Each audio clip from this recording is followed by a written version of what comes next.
Hello, this is Dr. Adam J. Bach. In this final presentation, we're going to wrap up some of the key ideas from the course.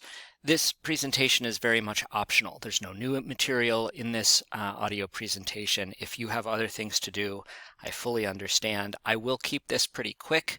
For those of you who just want to hear some final thoughts, put some closure on this particular semester. This in particular spring 2020 semester has been anything but normal. And for those of you who have really been affected by all of the things that are going on, it might be worth a few minutes of your time just to kind of listen in, hear some final thoughts.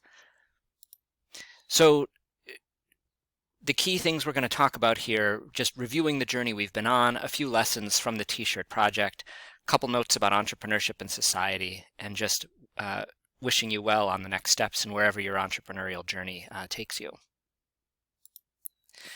As we've been talking about throughout the class, entrepreneurship is an economic phenomena. It's a possible career choice. But most of all, I believe it's a mindset that can be used in any organizational context. And of all of the various lessons from this course, this is what I hope you'll take away from you. I don't want you to be an entrepreneur necessarily. If you want to be an entrepreneur, awesome. I would love for you to be an entrepreneur. And if you have gone through this class and come to the conclusion that you really do not want to be an entrepreneur, then awesome. I am so happy for you to have discovered that this isn't for you and that you should look for other career options, whether corporate career, education, or nonprofit, whatever it happens to be. But what I do hope is that you'll take this mindset away from you, this ability to solve unexpected problems, to be a creative problem solver, to approach every organizational opportunity as if you owned it, as if it really is both your responsibility and your accountability, and that you take pride in what you're working on. So I hope that you learned something about entrepreneurship. I'm assuming you did, but it's always a little hard to be sure exactly what people learn, but hopefully you learned something.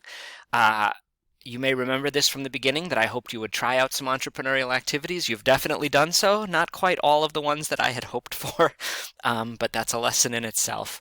You worked in a group in an entrepreneurial context with high ambiguity, high potential, and maybe high stress. I hope that you'll take a minute or two to kind of think about what that group experience was like. What would you do differently next time around? What kind of people do you really like working with? What's the group context in which you perform at the highest possible level? And I hope you hopefully had a little bit of fun. I mean, I appreciate this has been a really tough semester for all of us, for all sorts of reasons. And to be sure, the course is not meant to be just fun and no work. It's meant to be a lot of work. But my hope is that some of that work was fun and interesting, and that you gained something out of it, more than just, for example, facts from the textbook or the readings or videos, but that you learned something, perhaps a little bit about yourself and what you want to accomplish in your life. Normally in this presentation, we would talk about all the team revenue and profit that was generated. In a normal semester, teams in total generate usually somewhere between $20,000 and $30,000 of total revenue, and often a couple $1,000s worth of profit, which the vast majority of which the teams are wonderful about donating to various charities. It's also fine for the groups that plan to keep any profits for themselves. But we didn't do that this semester. As you can see, as of this screenshot is taken from Monday, April 6th. We've had other things on our minds, and unfortunately, very serious things to deal with, and that led to the cancellation of the actual conclusion of the project. But I think that many of the key lessons of the project are still completely valid. And I want to share with you some of the lessons from prior semesters, and then make a note about maybe a crucial lesson from this semester. In any entrepreneurial context, you got to start early. Things always take longer than you expect. Many of the groups discovered that getting approval for trademarks, or working with a third-party partner, things just took way longer than they expected, or they, for example, discovered that they thought they could do a design, but then it turned out that it was trademarked, or that Underground Printing wasn't comfortable printing it. Have a backup design. Trademarking is not a pure science. It's obviously an art, and what is or isn't infringement can be really kind of tricky. And when you work with a partner who has legal liability, they may not be willing to take any chances. Key lesson hopefully was talk to people, get feedback from your target customers on design. Some of you did that, some groups did not, of course. Usually one of the lessons at the end is that groups think they have this spectacular design that everyone will love, and then once they get the t-shirt set up on the website, nobody buys it. And then when they start calling people, people say things like, oh, it's more expensive than I thought, or the design's just not as interesting, or I ended up spending my $30 on something else. One of the ways that you can address that is, as we talked about, with lean startup principles, talk to as many customers as possible. Don't design something your customers won't pay for. We like to explain this idea as make what you can sell. Don't try to sell what you can make. Price high enough to generate profit. Many of the groups discover that they overestimate how many shirts they're going to sell. They estimate they're going to sell 30 or 40 shirts, and then they only sell 10 or 15. And because of that, the cost structure changes, and it turns out that even though they did sell 10 or 15 shirts, they're not profitable because they were priced too low. When you're starting a venture, you always want to price high enough to generate a profit, even if your volume's going to be low. You can always lower your prices later, but raising prices is really hard. Make sure you know your target market and that you can reach them effectively. Many groups in prior semesters use Facebook ads to try to generate traffic and discover that their hit rate is incredibly low. Lots of people see the ads, but nobody actually clicks on them. It's best to use multiple marketing approaches. Sure, a Facebook ad is great, but a direct selling approach with emails or phone calls tends to be much more powerful. It's just harder than you expect. Selling is hard. It's a skill. It's a talent.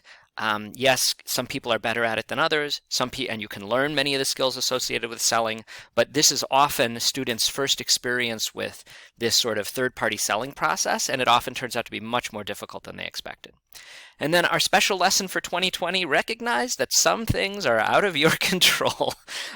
Usually this is an issue as well, where students discover, for example, that they have a third party that is going to sell t-shirts for them or is going to buy a whole bunch of t-shirts, and then something unexpected happens or that group does not move forward quickly enough. When you sign on with things that are out of your control, you have to accept responsibility for that. Sure, that third-party group might have delayed their purchasing decision, but you were the one who signed up with them in the first place. You can't offload the blame to someone else just because someone doesn't do what you expect them to do. In business, when you create those situations, you are responsible for them. And your manager or your investors will not be thrilled to hear you attempting to shift blame to someone else just because they did something you didn't expect. It's your job to take that into account when you make those kinds of arrangements. And of course, specifically this semester, the pandemic was entirely out of our control for all practical purposes, and there was nothing we could do about the situation that developed, both with the campus being evacuated and the situation with our third-party supplier, Underground Printing. And so we had to take responsibility for that. We couldn't simply offload the blame onto them and pretend as if nothing had happened. We had to at least look for alternatives, but when none emerged, we had to take responsibility ourselves and cancel that particular piece of the project. So these kinds of problems do emerge when you're an entrepreneur. Great entrepreneurs address these with optimism and efficiency, and they move on. And one of the key things about entrepreneurship is you can't fight the same battles forever. If you lose a battle, you have to accept that the battle is lost and move forward. So, for example, I treat this course very entrepreneurially. I try new things every semester. This was something I would have never imagined, but I need to learn from it, and I need to recognize alternatives moving forward. Especially if, for example, there is some possibility that fall semester could be online as well, and I'll need to at least have some thoughts about how this course can run into the future if things like this come up. So as you think about entrepreneurship, a key question might cross your mind. Why do businesses exist in the first place? Like, why do people form ventures? What's the good of ventures being formed? And I think that this is a really useful perspective, that the crucial contribution business makes to society is transforming ideas into products and services that solve problems. Now, let's be clear, Western capitalism is imperfect, and it generates all kinds of injustices and inequalities. At the moment, we do not have a better alternative, and I would be thrilled for any one of you to sort out a new way for capitalism to function, or some other economic system to function that is more just and more sustainable. At the moment, we don't have anything better, despite its major flaws, and we have to work within, and for the most part, we have to work within its constraints. But it does do some things incredibly well. When new ideas are generated, they're brought to market with extremely good high efficiency, and they often generate tremendous benefits for large groups of people, well beyond just the entrepreneurs and business people who run those businesses themselves. So then in that context, what is entrepreneurship? Well, entrepreneurship is not the idea itself, right? So just having an idea for a startup company is not in itself valuable. We often say ideas are a dime a dozen.